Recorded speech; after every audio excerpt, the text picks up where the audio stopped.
Excellent. Now, are you good with tools, or are you quick on your feet?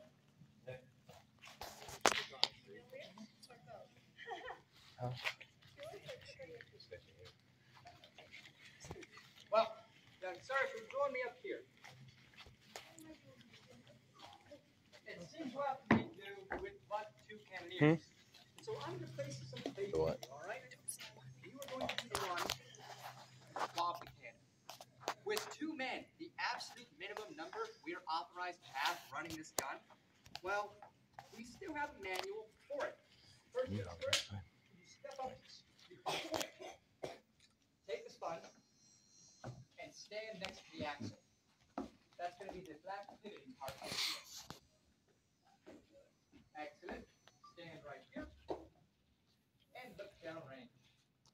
From here, command is given of load, canister shot, load with cartridge, load. With cartridge means a simple bag of powder. We're not going to shoot it. At command of load, we commence. I step forward and place my right thumb over the gun, over the vent. Now, young sir, you're going to step forward to the wheel. Excellent. Bring the sponge around to the muzzle and press it to the rear. All the way to the rear. Keep it there. And that's the command of load. Notice how we did not wet the sponge. We don't use water on our sponge to extinguish sparks. If we put too much water, it's going to pool in the bottom, so that when we ram our next bag of powder, that could wet it and make it not go off. Instead, we keep our sponge just slightly damp to better create a vacuum seal. That way, as my number 1, who has the sponge, rams it to the rear, and my thumbs over the vent, all the oxygen goes out the front of the muzzle.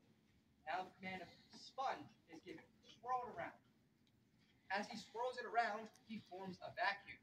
With that, there's no more oxygen inside for any possible embers to burn through. And because of that, there is no more threat of fire.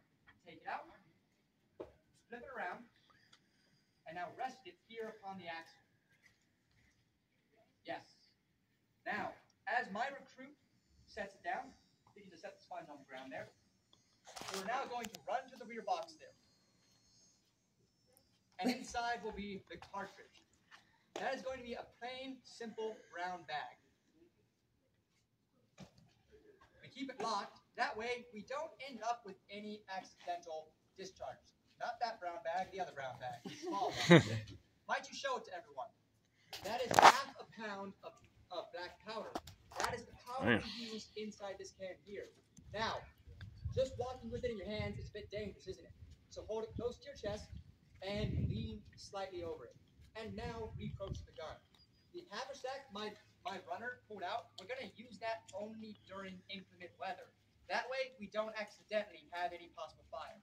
Now, we're not actually going to ram it, but tap it to the muzzle. And now just set it aside. Now we need to do the shot from the front down to the rear. And that's what the sponge ram is for. Pick up the sponge ram and ram the shot to the rear.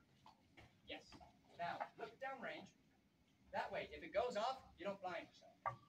Notice how he's keeping himself parallel to the gun. Excellent. That way, if it does go off, well, it's going to fly right past him and not cause any problems. Now, take it out. Step Make sure aside. his hands are not in the way.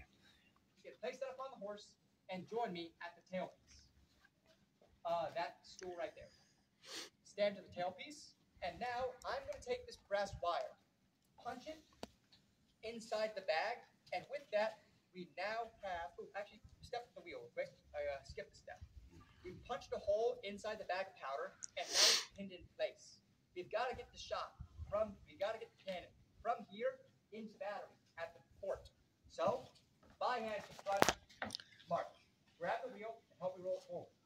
When I get the command halt, stop rolling. Halt. And now, join me at the tail spike. Your duty is to adjust the gun left and right. So, if I tap the right side, I want the muzzle to go to the right. So you're going to push the gun to the left. Tap the left side, go to the right. Now, if I use my whole movement, I want a big adjustment. finger, I want a small adjustment. Understood? First things first, I line up our shot vertically with the turn screw here. Aligning the swell of the breech to the swell of the muzzle, my cheek in line with the cascable allows me to get a rough eyeball approximation. And from there, we're going to walk out our shot and walk in.